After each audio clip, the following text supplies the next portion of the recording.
Bonjour tout le monde et bienvenue à la visioconférence Corps et Handicap. Mon nom est Félix Dion, je suis chargé de projet pour Arrimage, qui est un organisme communautaire en promotion de la diversité corporelle et de l'acceptation du corps. Cette présentation-là, je suis vraiment content de l'offrir quand on m'a donné ce mandat-là. Je trouvais ça important de faire une visite de fond en comble de l'historique de cette population, comme on va le voir, qui a souvent été oubliée. Et on va voir aussi tout ce qui est au niveau de la culture et de comment on analyse l'handicap en tant qu'individu, en tant que groupe et en tant que société. Fait qu'au départ, il va y avoir un peu d'histoire. Après ça, il va y avoir la vision sociale du handicap. L'handicap aussi à travers la culture et l'art. L'handicap à travers le sport. Et pour finir, on va essayer de trouver des trucs pour essayer de mieux comprendre ce phénomène puis avoir des bons outils pour aiguiser son esprit critique par la suite. L'esprit critique est un principe fondamental d'arrimage. Dans un premier temps, bien entendu, il est important de faire ce qu'on appelle un portrait de la population. C'est-à-dire, on va observer en profondeur quelle place le groupe des personnes en situation de handicap occupe à travers la société. Qui dit groupe social dit, comme j'avais un peu expliqué, l'importance de faire une visite historique. Puis là, je tiens à faire un avertissement parce que, bon, je ne ferai pas de cachette, les personnes handicapées à travers l'histoire n'ont pas tout le temps eu la vie facile et dans la section histoire, je vais faire mention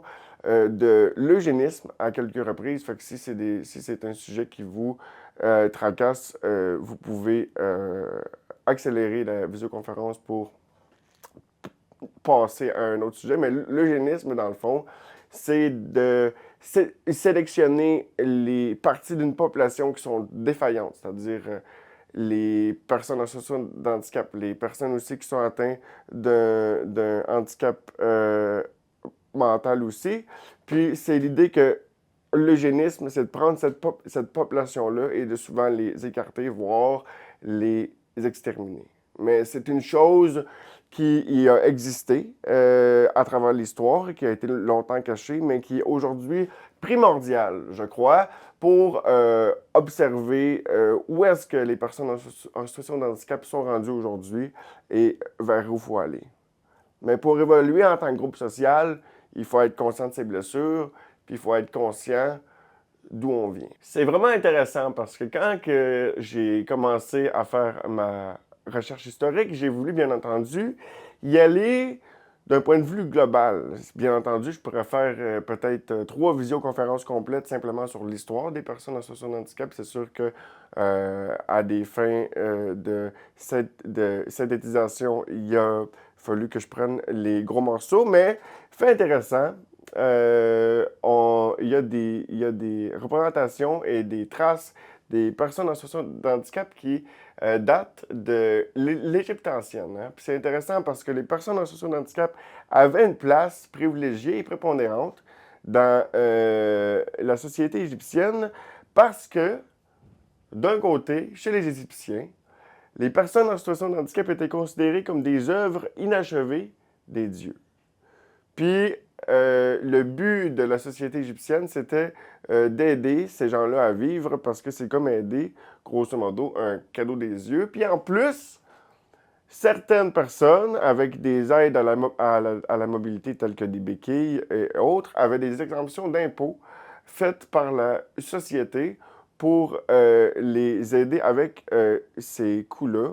Mais c'est vraiment intéressant parce que c'est pas parce qu'une société est ancienne qu'elle va forcément mettre à l'écart une population qui est différente. Le rapport à la différence, c'est souvent une question de perception. T'sais. Ils ont associé handicap à l'idée d'une œuvre inachevée des dieux. T'sais. Puis c'est aussi dans leur mythologie, hein, chez les Égyptiens, ils ont certains dieux qui ont des handicaps aussi, comme le dieu Horus, qui manque son œil, entre autres. Puis ils ont même des figures d'autres dieux qui sont vraiment populaires, dont les dieux Bès et Ptah, qui sont des dieux de petite taille et qui sont reconnus comme étant des dieux forts et omniprésents dans la mythologie. Mais c'est intéressant parce que souvent on va associer la figure du dieu comme une image parfaite, sans défaut, alors que dans la mythologie égyptienne, ben, le corps handicapé est vénéré et est mis de l'avant et n'est pas vu comme quelque chose qui fait défaut.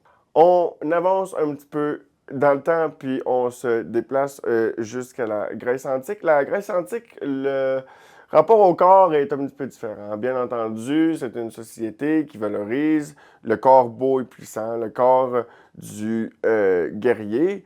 Puis, c'est pour ça que dans la Grèce antique, le corps handicapé n'a vraiment pas la même place parce que chez les Égyptiens, alors que c'était perçu comme un cadeau des dieux, comme un œuvre inachevée, chez les Grecs, ben, le corps handicapé est perçu comme une malédiction, comme une malchance, un mauvais sort qui est jeté sur la famille. Alors, les personnes en situation de handicap, tout handicap confondu, cela dit, sont souvent mis de côté, voire parfois exterminés par le père de la famille parce que le père de la famille avait cette responsabilité-là de vie ou de mort sur l'enfant.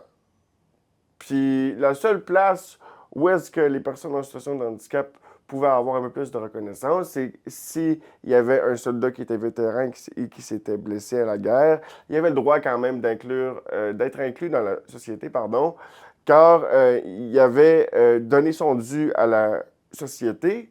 Puis je vous inviterais à garder ça en tête, le rapport du soldat et du corps handicapé, parce que c'est à travers ce phénomène-là qu'on va observer que les mouvements sociaux vont prendre de l'ampleur. Dans la Rome antique, hein, ce n'est pas vraiment différent des Grecs, c'est-à-dire qu'eux eux aussi, le corps beau et puissant et sportif est valorisé. Puis, ben, c'est un peu le même phénomène, c'est-à-dire que euh, le corps handicapé est souvent mis de côté, il est souvent exterminé dès la naissance aussi. Puis, c'était des pratiques quand même courantes. Puis, ça arrivait qui étaient souvent tout simplement vendus et utilisés comme esclaves aussi. T'sais. Puis c'est fou parce qu'on voit déjà qu'à travers trois sociétés différentes, il y a trois visions. Deux qui sont similaires, les Grecs et les Romains, mais les Égyptiens, qui sont encore une plus vieille civilisation, avaient une place pourtant différente chez les personnes en situation de handicap. Fait qu'il s'agit de se rappeler que c'est tout le temps une question de perspective. Je le répéterai jamais assez. Au Moyen Âge et au siècle des Lumières, ben là, c'est sûr qu'on fait un gros saut dans l'histoire, mais je dois mentionner l'héritage judéo-chrétien. C'est-à-dire que cette idée de la perfection, bien souvent, elle est inclue à Dieu. Puis tout ce qui déroge de la norme et tout ce qui est handicapé, le corps handicapé, c'est vu comme vraiment un symbole de malchance, de tristesse. C'est là que vraiment, les stéréotypes et les préjugés de base pour les personnes en situation de handicap vont apparaître. Et ben, bien évidemment, les personnes en situation de handicap au Moyen Âge, je dois rappeler aussi que leur espérance de vie, la plupart du temps, n'était pas très, très élevée. Puis, ils étaient souvent, eux aussi, exclus et pris en charge par l'Église, hein, surtout en Europe, étant donné l'omniprésence de l'Église à travers le système scolaire, à travers le système politique et toutes les autres sphères qui viennent avec. Fait que, en partant, dans les sociétés européennes, il y a déjà une grosse symbolique de prise en charge. Prise en charge et c'est l'idée de ne pas inclure le groupe, mais de le cacher. Et de déposséder les individus qui font partie de ce groupe-là, les personnes en situation de handicap, de tout leur pouvoir d'action. Ta vie est prise en charge de A à Z et ta prémisse de base sur ton identité, c'est que la vie c'est dur, c'est plate, puis c'est donc triste. T'sais.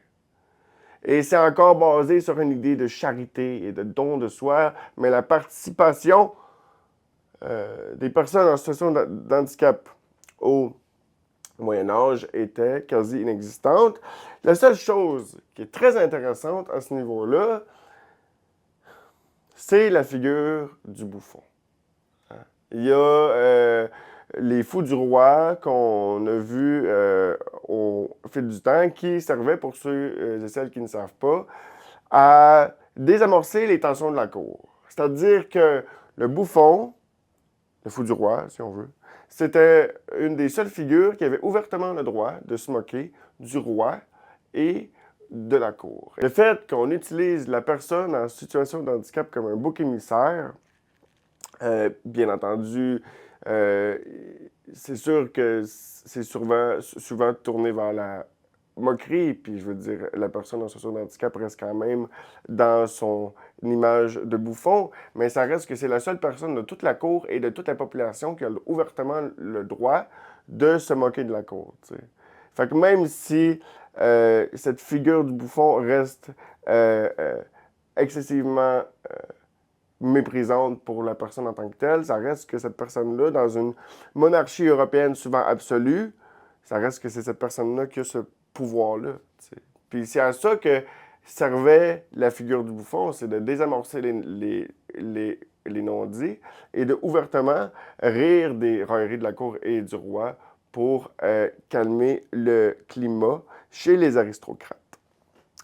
Aussi, c'est au siècle des Lumières que là, il va vraiment plus avoir une avancée au niveau humain. T'sais, là, avec la pensée humaniste, on voit vraiment une avancée du prendre soin des plus vulnérables. C'est là que Rousseau, notamment, va plaider pour les droits de ceux qui sont en situation de handicap ou tout autre type de population marginalisée. Et c'est vraiment aussi lors du siècle des Lumières que va apparaître, parce qu'avant ça, au niveau des hôpitaux et de la prise en charge, je disais souvent que les personnes en situation de handicap étaient prises en charge par le clergé, ben c'est par l'entremise des premières apparitions des hôtels-dieux en Europe et en France que ces gens-là vont être. Quand on arrive au siècle des Lumières,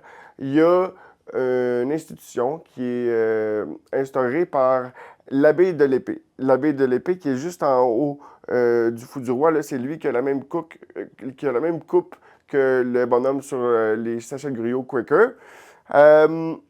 C'est la première fois que, comme c'est vraiment une institution qui est faite pour ça, puis ça apparaît dès 1760. Même à travers l'art, là, on passe d'une vision qui est très, très misérabiliste et reclus à une représentation beaucoup plus empathique, hein, parce que justement, comme que je disais, avec l'arrivée humanisme, où on met l'être humain en avant-plan, on va développer une approche beaucoup plus empathique, t'sais, beaucoup plus dans la prise de soins, sans avoir cette idée de totale exclusion, finalement. Mais tout ça pour rappeler qu'au Moyen Âge et au siècle des Lumières, la société est encore excessivement contrôlée et influencée par la religion. Hein, et souvent, les personnes en situation de handicap n'échapperont pas à des superstitions superflues sur, sur eux-mêmes, notamment le fait que, bon, avoir une personne en situation de handicap, ça porte malchance, que c'est un symbole du diable. Je veux dire, avoir un infirme, comme on appelait à l'époque, c'est quelque chose de très, très mal vu. T'sais. Puis la prise en charge, la prise en soin des personnes en situation de handicap dépendait fortement de ta classe sociale aussi. Être une personne en situation de handicap dans la classe bourgeoise européenne n'est vraiment pas pareil qu'être être en situation d'handicap et être dans ce qu'on appelle une classe plus ouvrière. Ce qui fait du sens encore aujourd'hui, c'est-à-dire que c'est un peu le même principe au final. Lors du 19 et du 20e siècle, ben, c'est une ligne de pensée qui va continuer de se perpétuer, c'est-à-dire que euh, euh, même si il y a des personnes handicapées, ben, leur traitement varie en fonction de la classe sociale, mais reste tout de même que l'institutionnalisation est encore très de mise et c'est là aussi qu'on va voir le groupe euh, social des personnes en situation de handicap un peu plus émerger et c'est pour ça d'ailleurs que j'ai pris le temps de faire une section plus européenne et plus au niveau du Québec après, parce qu'on va voir que tout ce qui vient d'Europe finit par avoir une influence directement au Québec. C'est-à-dire que là, on se replace au 19e, au 20e siècle. L'Europe est caractérisée par deux guerres majeures, hein, la Première Guerre mondiale qui s'étend de 1914 à 1918, et par la suite, la Deuxième Guerre mondiale qui s'étend de 1939 à 1945. Suite à cette guerre-là, il y a bien entendu une recrudescence des soldats qui sont blessés et qui, de facto, se retrouvent en situation de handicap, ce qui aura un impact au niveau de la représentation à travers la société de ce type de personnes. Mais j'avais parlé d'eugénisme tantôt. C'est encore de quoi qui est excessivement courant durant le 19 et 20e siècle, notamment dans le régime nazi. Il y a eu des campagnes d'extermination systématique envers ceux qui avaient vraiment là, grossièrement tous les types d'handicap et ça a fait plus de 70 000 morts. Hein? On se rappelle chez les nazis l'idée du corps parfait, du corps arien, blond, aux yeux bleus, avec une structure osseuse parfaite, était vraiment de mise et c'était ça le but. Fait que toute la population qui pouvait être perçue comme un ralentissement à l'atteinte de cette perfection corporelle était systématiquement éliminée. Mais qui dit deux guerres mondiales dit aussi quelques avancements. Ce n'est pas parce que le climat politique est tumultueux que les autres choses arrêtent de rouler. C'est en 1929 qu'il y a une conférence à Genève qui traite pour la première fois de la condition des infirmes, qu'on appelle à l'époque. Hein, tout le concept de situation d'handicap ne viendra pas avant le 21e siècle, comme on va l'observer. Et c'est la première fois qu'on met la table, ou en tout cas du moins qu'on se soucie d'une manière institutionnelle et idéologique des personnes en situation de handicap. C'est l'idée finalement que l'aide et la prise en charge, parce qu'on parle encore ici de prise en charge, la prise en charge des personnes en situation de handicap, et non seulement sur la charité judéo-chrétienne, qui est en branle depuis bien longtemps. On voit aussi hein, il y a une image d'un spectacle de cirque dans les années 20, 30, peut-être 1910 aussi, où est-ce que le corps différent, le corps handicapé, les personnes de petite taille, les personnes qui ont des difformités, comme ils l'appellent, sont mis un peu comme des animaux de foire à être montrés dans différents cirques et différents endroits mondains. C'est principalement là, vraiment de l'esclavagisme. C'est souvent des salaires qui sont dérisoires pour ceux qui ont des salaires, mais c'est encore la figure de spectacle de la différence et c'est souvent tourné en espèce de dérision, ou de moquerie plutôt. Je trouvais ça important, comme j'ai dit, de faire les deux pôles historiques parce que tout ce qui provient d'Europe a un impact, évidemment, sur la population québécoise. Le Québec, c'est une situation spéciale, hein, parce qu'on se rappelle bien que avant la Révolution tranquille, qui a œuvré dans les années 60 avec l'élection du gouvernement de Jean Lesage, eh bien, le Québec était main dans la main avec l'État et le clergé. Et c'est pas pour rien, finalement, qu'on appelle la période duplessiste la Grande Noirceur. C'est parce que le contrôle de l'Église était quasi omniprésent et le pouvoir d'action des personnes à mobilité réduite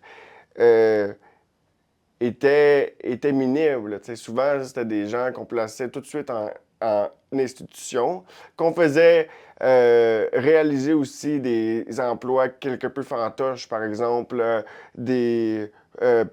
poser des boutons sur une chemise, faire de la couture. C'était des emplois qui n'étaient pas vraiment emplis de sens et la prise en charge tant médicale, en fait, que médicale était omniprésente. Toute la visée sociale du handicap n'apparaît pas encore.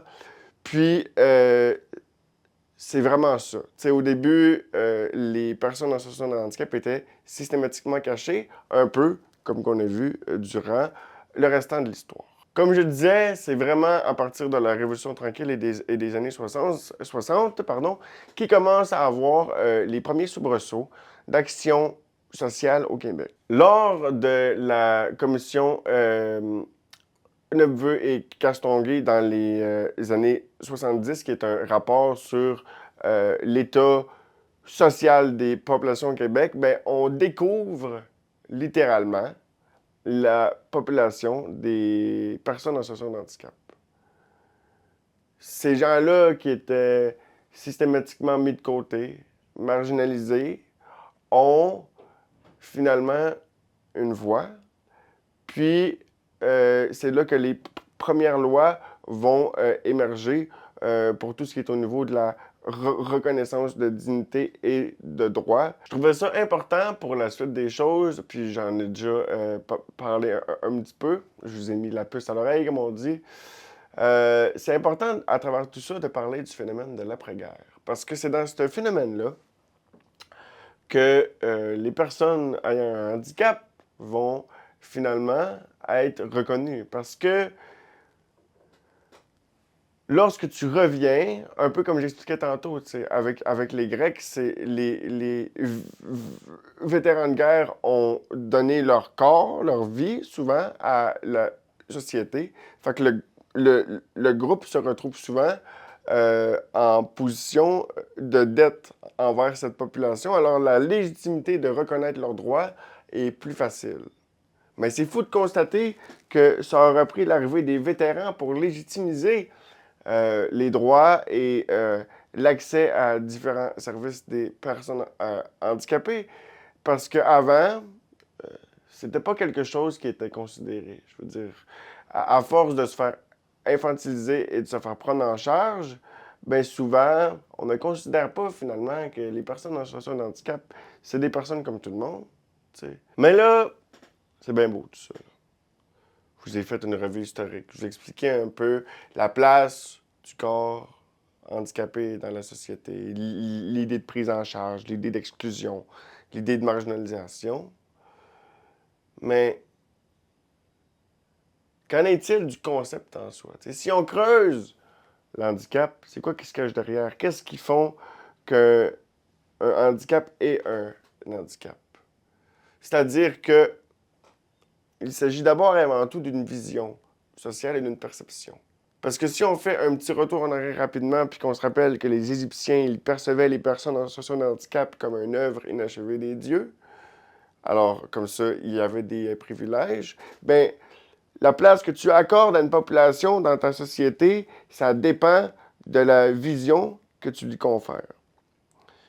Fait que c'est-à-dire que la vision du handicap, c'est souvent en situation de liminalité.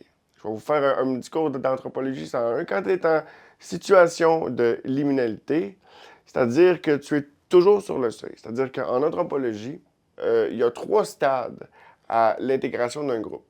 Quand tu es enfant, tu es partie intégrante du groupe. Tu es prise en charge, tu es nourri, logé, soigné.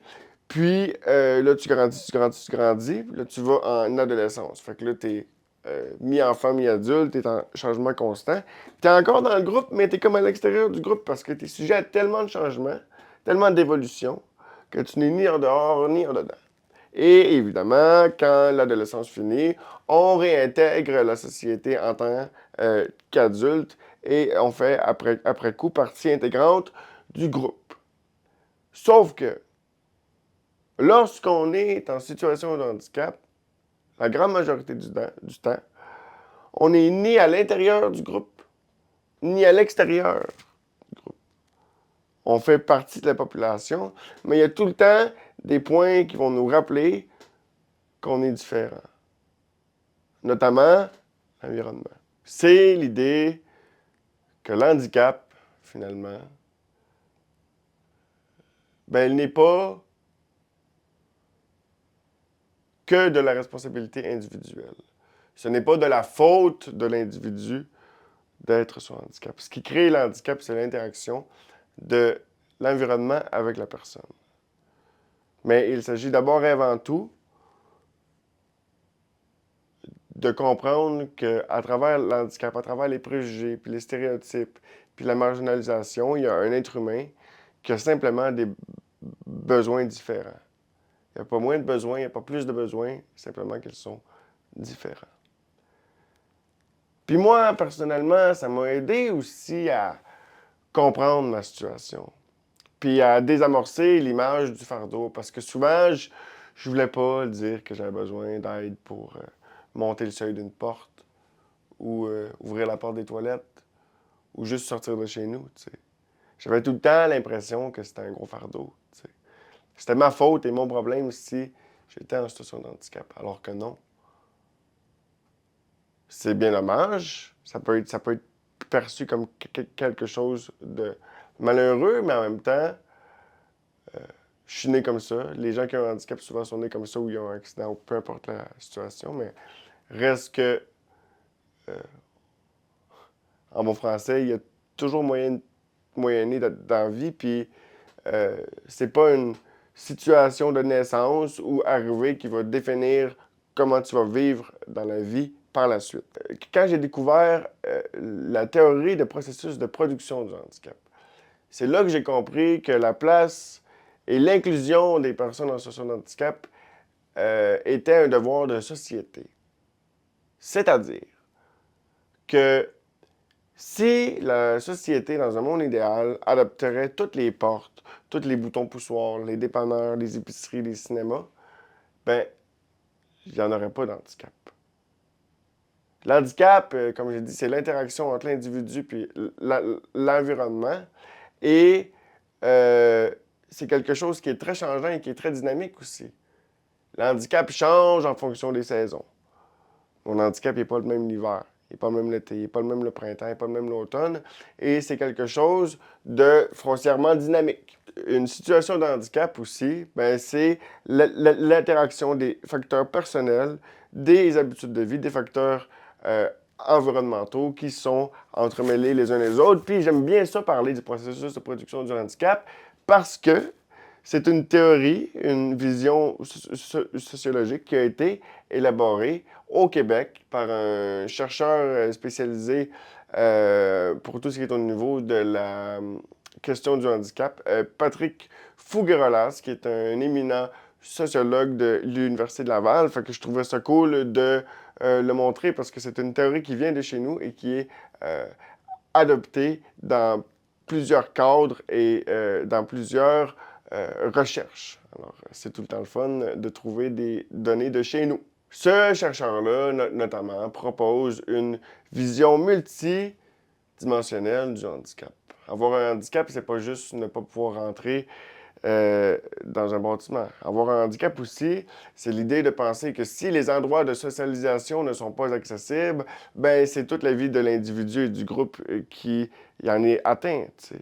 Comment tu veux socialiser, comment tu veux te trouver une job, comment tu veux te faire des amis, comment tu veux avoir une vie active quand la majorité des espaces ne sont pas adaptés. Si un endroit n'est pas accessible, bien, ça inclut souvent à la personne qui vit la situation de se plaindre à l'institution, au milieu de travail, au bar, à la salle de spectacle, pour faire promouvoir ses droits. Mais, après une journée de job, là, ou une journée que ça fait 10 minutes que tu es pris dans la neige parce que tu spins, parce que ça a mal été déneigé, puis les trottoirs sont mal faits, mais la dernière affaire que tu as envie de faire, c'est encore de chialer. Puis encore dire que tu existes. Puis encore te faire dire parfois Ah, on y avait pas pensé, pardon. T'sais. Tantôt, j'ai parlé de. J'ai parlé du seuil de perception. L'idée de être ni à l'intérieur ni à l'extérieur du groupe. Tout le temps être sur le seuil. Mais comment tu fais pour te définir quand que ton identité profonde est tout le temps un peu floue? Comment tu fais pour te définir quand que la majeure partie de ta vie a été prise en charge par des hôpitaux, par des instituts religieuses, par des instituts scolaires? D'où vient ton sentiment de contrôle sur ta propre vie? C'est-à-dire que cette situation-là va amener ce qu'on appelle du capacitisme. C'est une multitude de stéréotypes et de facteurs qui vont atteindre ou discriminer les personnes en situation de handicap, notamment l'infantilisation, la prise en charge excessive. Même si on n'est pas tout le temps confronté à ces réalités-là, confronté à cette population-là, bien, il est important, je trouve que c'est le devoir de chaque individu et de la société de s'informer. Parce que tant que la mécanique d'exclusion puis de marginalisation est en branle et que le capacitisme œuvre dans la vie de tous les jours, ben on a bien beau avoir 8 projets de loi, 3 4 politiques, mais s'il n'y a pas de changement qui est fait au niveau des modes de pensée, c'est ça qui va être difficile. Le capacitisme, entre autres, hein, c'est l'idée de mettre tout de suite les gens en situation de handicap dans des boîtes. Hein. Les deux visions classiques, la personne en situation de handicap, c'est soit l'espèce de vision très héroïque de comme oh mon Dieu, t'es donc bien courageux, pis ça, wow, tu sais, quel guerrier de lumière es-tu? Je trempe un peu sur la caricature, mais c'est parce que c'est des choses qui me sont arrivées à moi-même et je pourrais mettre ma main dans le feu que c'est arrivé à plusieurs personnes aussi. T'sais. C'est soit la vision du super infirme qu'on appelle, ou la vision très misérable de comme ah, c'est dur, hein? C'est compliqué ta vie, tu sais. Alors que la personne ne me connaît même pas. T'sais. Mais quand tu entends ça à répétition, à tous les jours, ou en tout cas, quand ça fait partie intégrante d'une bonne partie de ton quotidien, ben c'est dur parfois de s'en détacher. Et c'est des mots, c'est des remarques qui vont tranquillement se cimenter dans ton discours intérieur. T'sais. Fait que c'est quoi notre responsabilité dans ce temps-là? Ben, notre responsabilité, c'est aiguiser son esprit critique, prendre du recul, puis recadrer. T'sais. C'est de voir la personne en situation d'handicap telle qu'elle est, sans se laisser avoir par nos préjugés. T'sais. C'est de valoriser la personne en fonction de ses fonctions à elle et pas constamment la comparer à la norme. Parce que c'est sûr que si on la rapproche de ce qui est normal, elle va évidemment tomber tout le temps dans une espèce de position désavantageuse. T'sais. Je tenais à faire une diapositive expressément pour ce qui est au niveau de la loi, parce que ça peut être parfois complexe et c'est intéressant d'observer où on en est aujourd'hui. Fait que c'est un peu une relecture globale des différentes lois qui ont été mises en branle. Notamment aux États-Unis, entre autres, dès 1975, il y a la Education for All Handicap Children Act qui garantissent au moins le droit à des personnes en situation de handicap à avoir accès à de l'éducation. Parce que ça aussi, c'est un enjeu qui peut être parfois très présent. C'est les structures scolaires ne sont pas forcément tout le temps adaptées. Fait que comment tu fais pour fournir une éducation adéquate puis les outils adéquats à cet individu-là ou ce groupe-là après pour qu'il continue dans dans la société, en fait. Et c'est dans cette même lignée aussi qu'il y aura une loi en 1976 au Québec qui s'arrime aussi avec le droit à l'éducation. Et de manière plus générale, il faut rappeler que c'est vraiment à partir des années 70 aussi qu'il y a l'émergence des mouvements sociaux et c'est là évidemment qu'il y a une reconnaissance beaucoup plus accrue de ces groupes-là, dont les personnes en situation de handicap. Dans les années 80 et 90, on voit l'apparition de la loi sur les services de santé et les services sociaux qui visent à améliorer les services pour les personnes handicapées et la mise en œuvre reste large et parfois houleuse, mais il y a quand même des barèmes qui sont mis en place au niveau de la loi pour viser à une meilleure participation sociale des personnes ayant un handicap. Dans cette même lignée, il y a aussi la loi sur l'accessibilité à l'emploi qui sera aussi adoptée dans les années 80, qui vise évidemment une meilleure accessibilité à l'emploi pour tous les types de classes. Et par la suite,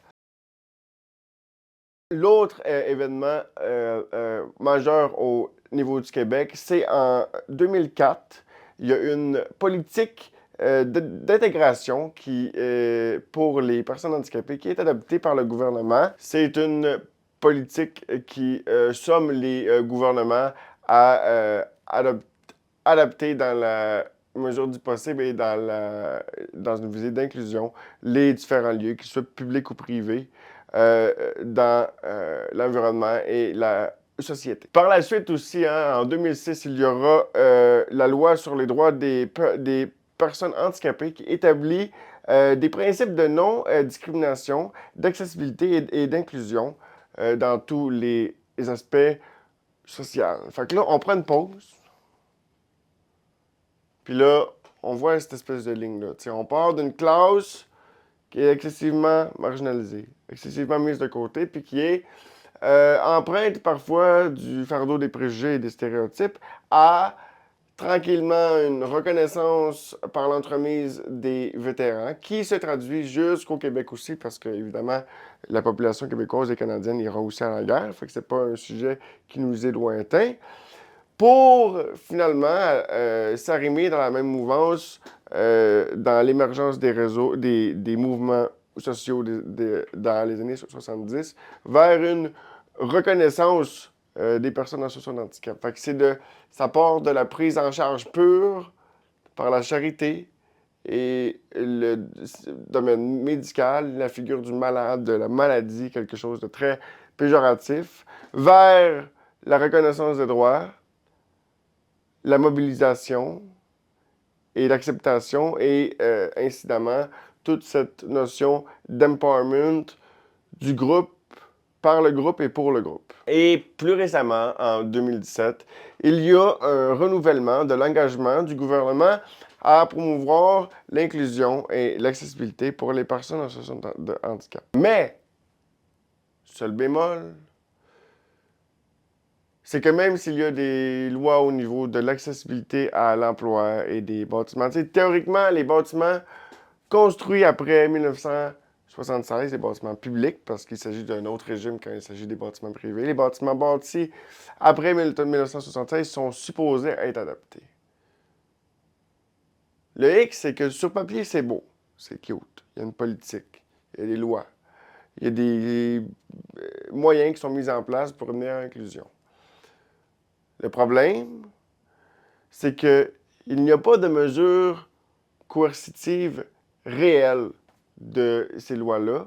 Maintenant qu'on a fait la revue pour tout ce qui est au niveau de la juridiction, au niveau de la loi pour les personnes en situation de handicap, ben, j'ai voulu faire une revue sommaire, mais nécessaire de la place de la personne en situation de handicap dans la culture. Alors, en faisant un mélange avec des artistes d'ici et d'ailleurs, ben, évidemment, je trouvais ça intéressant de vous présenter ces personnes. Ben, dans un premier temps, celui qui se trouve en haut, complètement à gauche de l'écran, et ben, c'est le seul et unique Martin Deschamps, un homme au grand cœur et au cœur de rock, et à l'attitude autant badass qu'un chanteur punk des années 70. C'est-à-dire que, moi, juste en termes d'impact, quand j'ai vu les vidéoclips de Martin Deschamps en béquille qui était sur une moto, puis qui avait vraiment une attitude inégalée, c'est dans les premières fois que je me suis dit, hey, OK, ben lui, même si il a un handicap, il a osé faire de quoi? Il a osé faire de l'art, tu sais.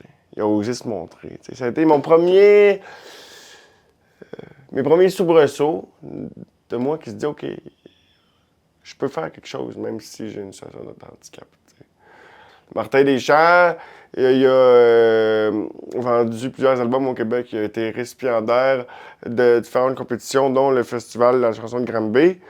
C'est un artiste quand même encore très actif au Québec et évidemment qui est aussi militant reconnu pour l'accessibilité et l'inclusion des personnes en situation de handicap.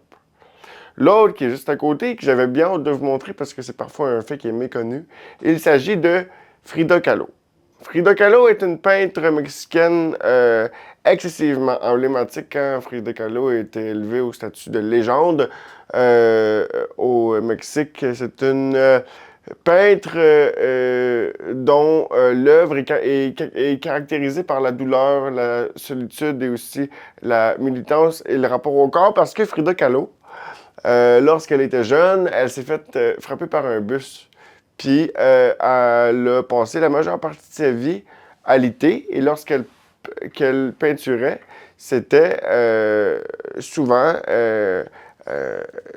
couché. C'est intéressant parce que c'est une peintre qui a marqué les esprits, qui a marqué une société et dont le rapport au corps handicapé était prépondérant dans ses peintures.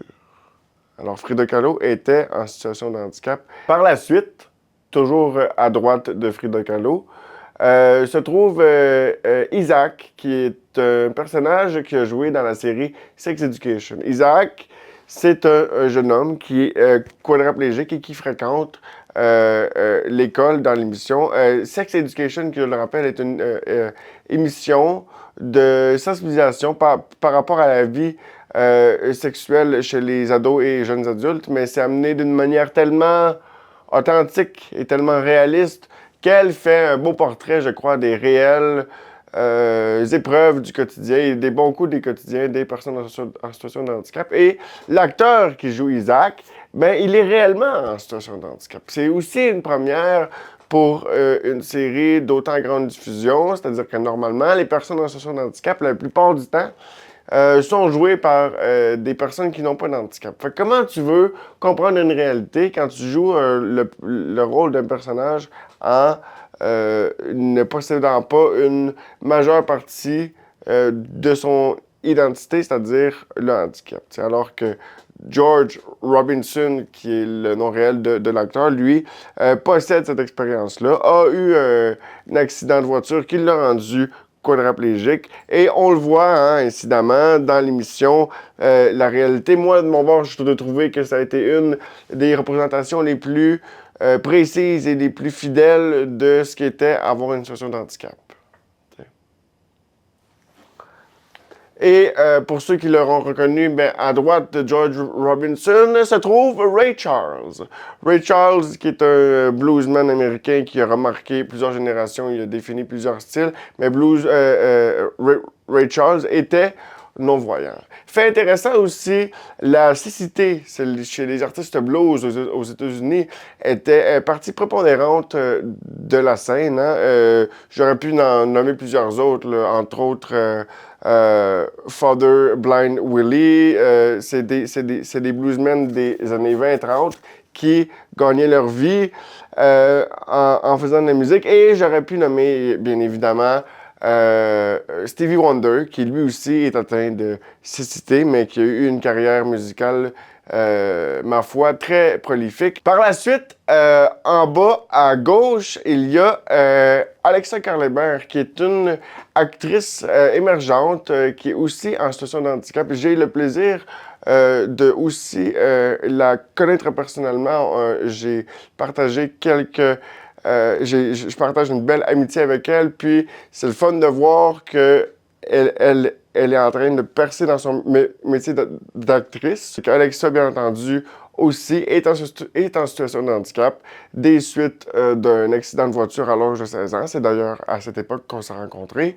Et je suis, cela dit, excessivement fier de la rencontrer et de voir que les acteurs et actrices de plus en plus en situation de handicap sont représentés. Même s'il reste du chemin à faire, on est dans la bonne direction. Mais c'est en n'oubliant pas que même dans les médias et le cinéma, les préjugés et les stéréotypes que j'ai nommés un peu tout au long de la visioconférence sont encore présents. Fait qu'il y a encore du travail à faire, mais il faut aussi lutter contre les différents stéréotypes et préjugés. Finalement, pour ce qui est au niveau des acteurs et des artistes, je finis cette diapo en parlant de Dave Richer. Dave Richer, c'est un acteur québécois qui est atteint de paralysie cérébrale. Et Dave Richer, c'est aussi une des premières personnes que j'ai observées à l'écran, qui était réellement en situation de handicap et qui est connu pour quelques œuvres. Il a notamment joué dans la série Les Pêcheurs plus récemment, mais il a aussi joué dans quelques réalisations de Pierre Falardeau, dont Elvis Gratton, le film et la série. Et c'est un des premiers acteurs qui m'a aussi fait comprendre que comme on peut changer l'avenue de son propre corps et l'avenue de notre vie et de notre destin, même si on est assigné à un groupe ou à un barème, une barrière dès la naissance. Il est possible de s'en émanciper et il en était la preuve concrète. Maintenant aussi, je voulais parler du mouvement redessiné. C'est-à-dire que le rapport au corps, on le rappelle, c'est quelque chose de très intime et de très privé à soi et pour soi. Et souvent, on va se mettre une pression à savoir, on voudrait imposer à notre corps certains mouvements ou certaines actions où des fois on va se diminuer. C'est-à-dire que j'ai fait une diapositive sur la danse inclusive parce que moi, pendant longtemps, j'étais sûr que je n'étais pas capable de danser. J'avais assumé dans mon cerveau que parce que j'étais en fauteuil roulant, j'étais pas capable de danser. Puis récemment, j'ai participé à une activité de danse inclusive qui a permis de redéfinir les fonctions de mon corps. J'ai observé les fonctions de mon corps en tant qu'outil et non en tant que ce qu'il pourrait être. Ça revient au principe d'adapter encore une activité pour la rendre accessible et pour que la personne s'épanouisse en ce sens. T'sais. Puis la danse inclusive, il y en a de plus en plus au Québec. Notamment, il y a Lazy Legs Patrioli qui est juste en haut ici et qui danse en béquille, qui est un breakdancer assez connu. Il a participé à différentes émissions de TV et autres concours de danse.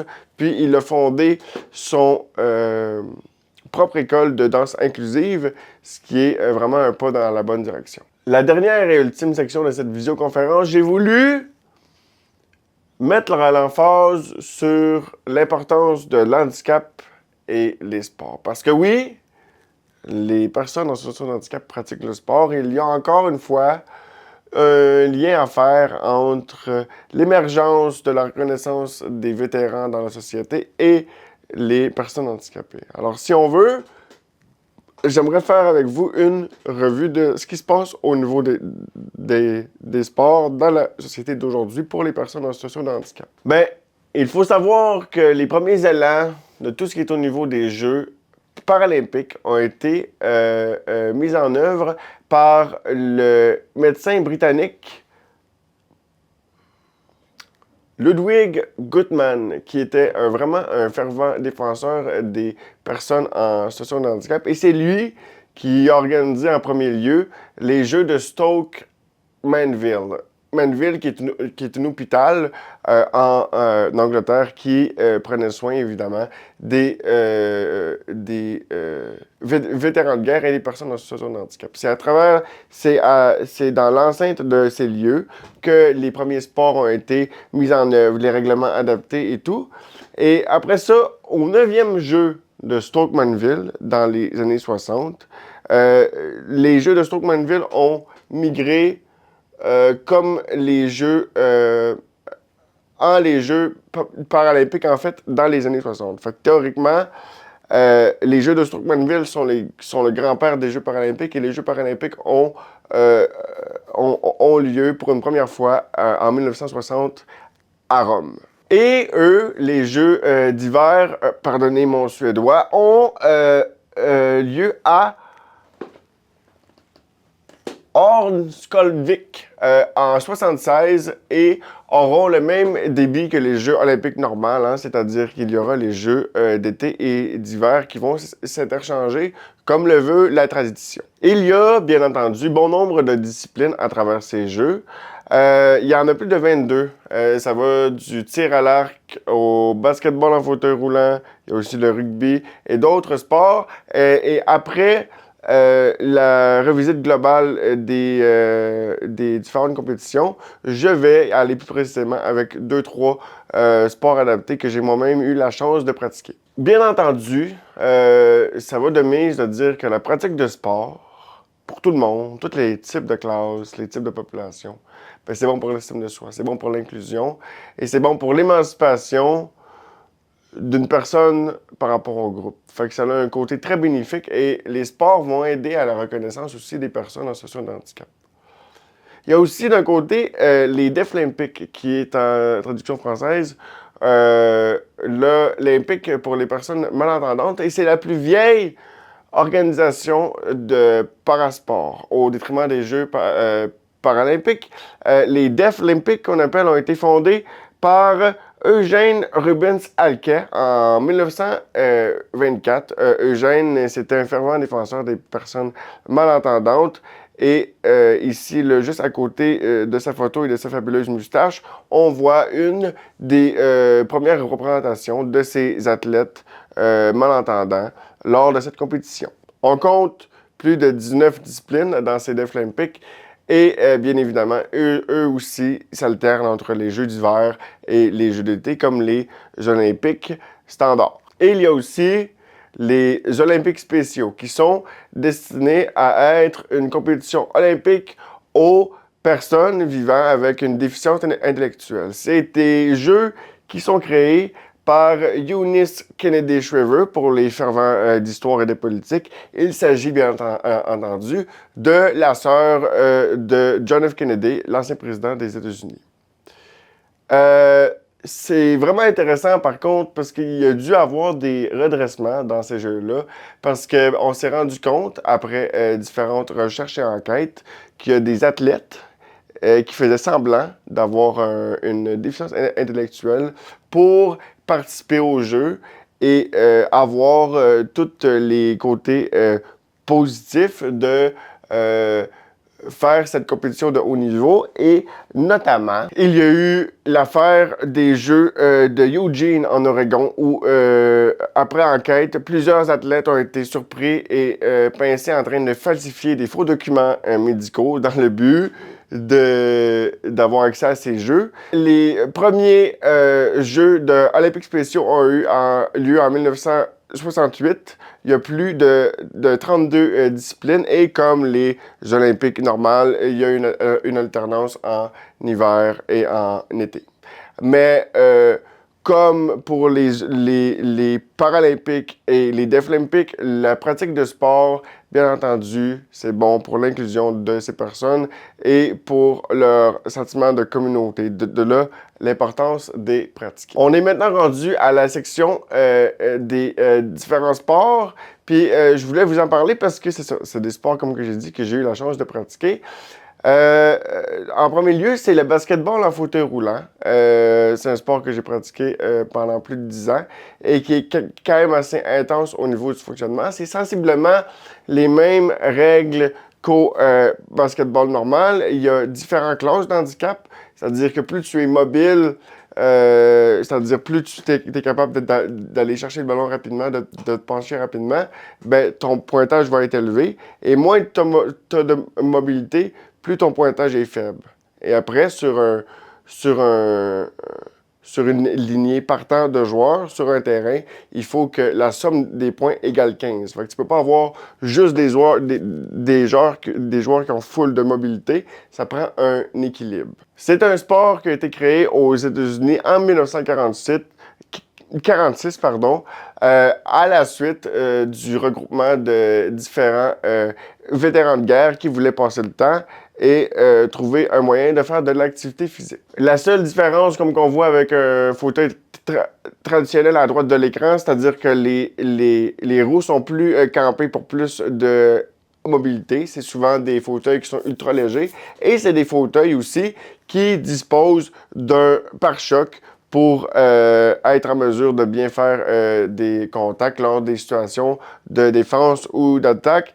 Et je voulais vous montrer aussi deux différentes photos. Ça, c'est une photo d'un match, si on veut, traditionnel. Et en dessous, c'était mon équipe de basket en 2006. On était aux Jeux du Canada. Fait que je suis le quatrième à partir de la gauche, tout petit et naïf et jouant au basketball. Voilà. Par la suite, il y a le rugby que j'ai joué aussi. Et c'est un peu ironique parce que le rugby, un sport qui est en fauteuil roulant, j'ai quand même réussi à me casser 4 orteils en jouant au basketball, au rugby en fauteuil roulant, pardon, parce que c'est un des sports les plus intenses que j'ai joué de ma vie. Le rugby, à la base, c'est un sport de contact, c'est un sport qui est très, très intense. C'est sûr qu'il a fallu que la reconfiguration soit repensée parce qu'il y a des règles de rugby qui sont vraiment très complexes et qui sont dures à appliquer quand tu es assis. Alors, le jeu a été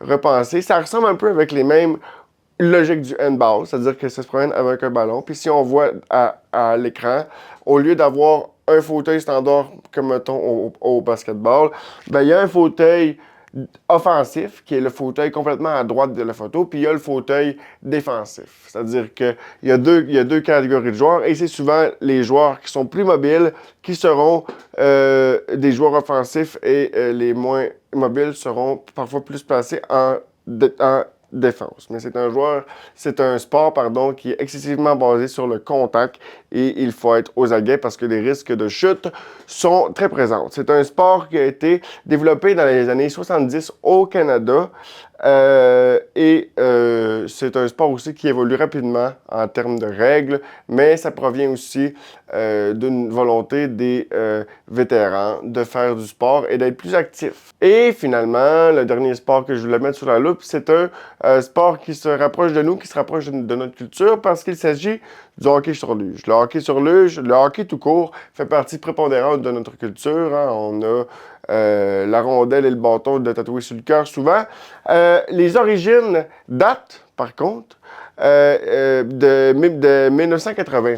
C'est quand même arrivé tard dans notre imaginaire. Et ceux qui ont inventé le hockey sur luge, j'aurais pensé que ce serait nous, mais non, c'est les Suédois. Fait que merci aux Suédois. Et c'est un sport aussi que j'ai eu la chance de pratiquer qui est très intéressant. Finalement, au lieu de, évidemment, patiner sur deux pieds, deux jambes, on est assis dans une espèce de luge et il y a une lame qui est en dessous de la luge qui fait office de comme un gros patin.